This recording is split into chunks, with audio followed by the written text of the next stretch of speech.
Здравствуйте, мои дорогие друзья, подписчики, гости моего канала. Сегодня для вас необычное видео. Так как я сейчас нахожусь во Франции, я решила записать для вас видео о том, как я готовлю французское блюдо.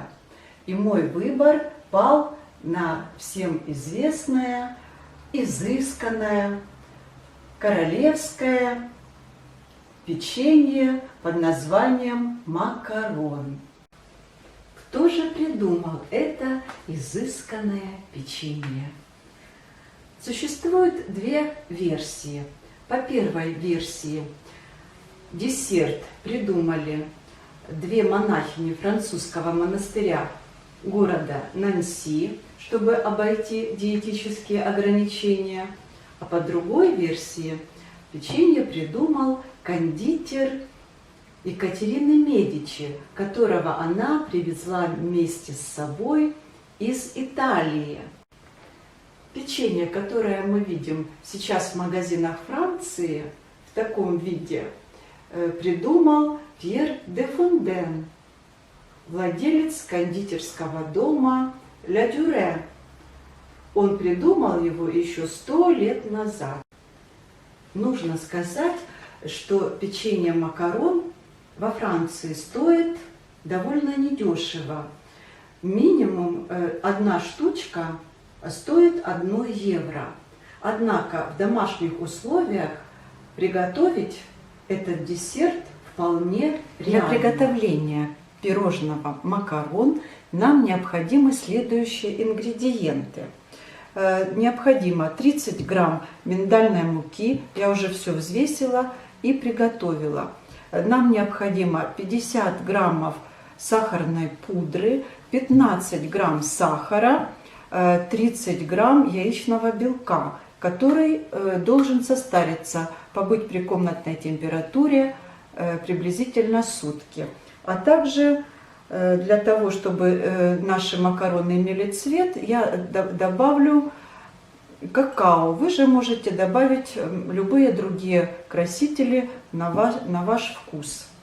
Существуют некоторые нюансы. Для того, чтобы измерить правильное количество ингредиентов, нам понадобятся вот такие электронные весы. Также я купила миндальную муку, вот в таких пакетиках, продается во французских магазинах.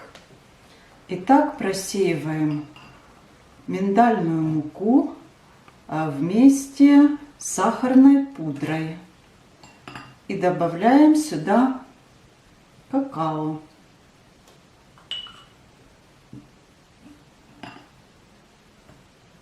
Я уже просеяла миндальную муку с сахарной пудрой, и сейчас я иду взбивать белки с сахаром. Здесь, кстати, тоже есть несколько нюансов, о которых я вам сейчас расскажу. Берем мы с вами 30 грамм белка яичного, добавляем щепоточку соли и начинаем взбивать. Сахар мы добавляем в 3 этапа, но не сразу. Итак, давайте начнем. Сначала смесь как оборотов, а затем обороты увеличиваем. Необходимо взбивать до устойчивых пиков. Проверяем правильность нашего белка, потому как они должны взбиты до так называемых петушков.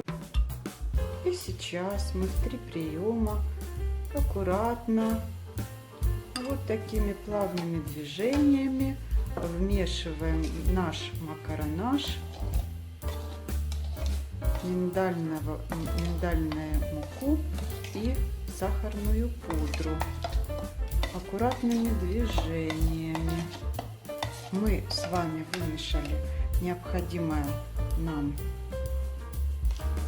тесто для макарон.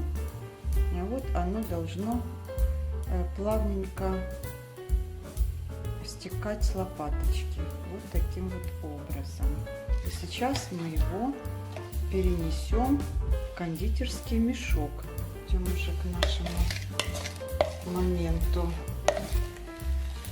чтобы делать половинки. Формируем наши макарончики средних размеров.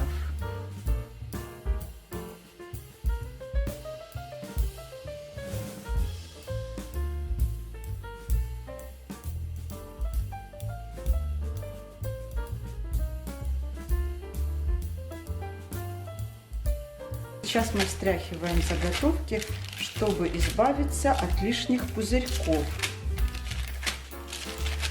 И оставляем наши заготовки, чтобы они подсохли ровно на 30 минут. Начинка для макарон может быть абсолютно разной.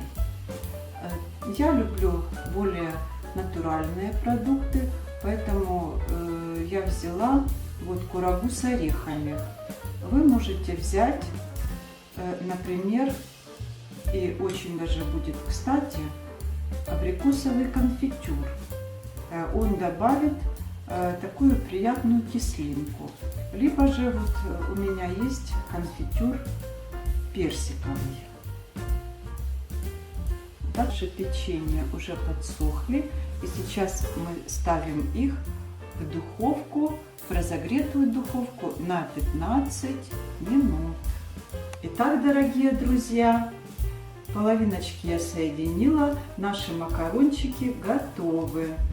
Хочу вам пожелать хорошего макаронажа. Познавайте культуры разных народов, доставляйте себе удовольствие. До новых встреч на моем канале. Угощайся, говорю я своему помощнику. Спасибо большое. Очень вкусно. Благодарю.